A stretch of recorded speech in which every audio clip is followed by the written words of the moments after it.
Assalamualaikum warahmatullahi wabarakatuh. Perkenalkan, nama saya Putri Aulia Rahma dengan NIM P071332211034 dari Program Studi Sarjana Terapan Sanitasi Lingkungan dari jurusan Kesehatan Lingkungan.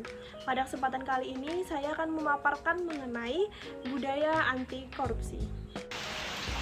Membangun budaya anti korupsi memerlukan upaya bersama dari berbagai pihak, termasuk pemerintah, lembaga swasta, masyarakat sipil, dan individu. Berikut adalah beberapa langkah yang dapat diambil untuk membangun budaya anti korupsi. Pertama, penguatan sistem hukum. Pemerintah harus memastikan adanya sistem hukum yang kuat dan efektif dalam menangani kasus korupsi. Hal ini mencakup pemberantasan impunitas, penegakan hukum yang adil, dan hukuman yang tegas bagi pelaku korupsi.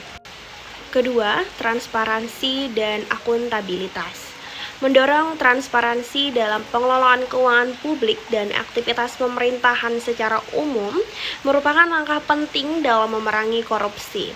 Informasi tentang anggaran, kontrak publik, dan kebijakan harus tersedia untuk publik secara terbuka dan mudah diakses.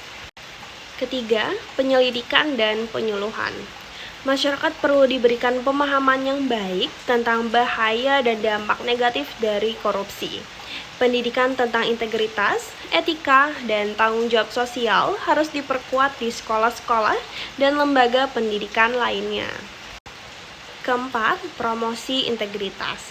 Perusahaan dan organisasi harus mendorong budaya integritas di tempat kerja dengan menetapkan standar etika yang tinggi, memberikan pelatihan tentang anti korupsi kepada karyawan, dan menerapkan mekanisme pengaduan internal yang efektif.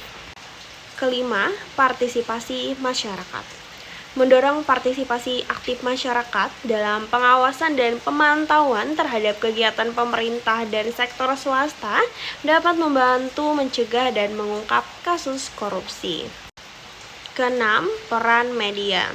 Media massa memiliki peran penting dalam memperkuat budaya anti korupsi dengan memberikan liputan yang luas terhadap kasus korupsi dan memberikan ruang bagi narasi yang pro-integritas. Ketujuh, peran pemimpin. Pemimpin politik, bisnis, dan masyarakat sipil harus menjadi contoh yang baik dalam mempraktikkan nilai-nilai integritas, transparansi, dan akuntabilitas. Kedelapan, penguatan institusi anti korupsi.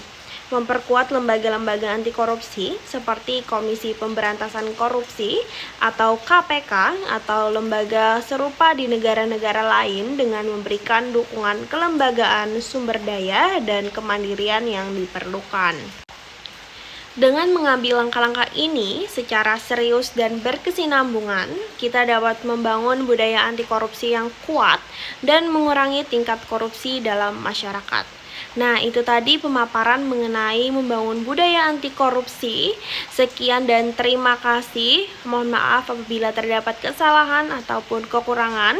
Wassalamualaikum warahmatullahi wabarakatuh.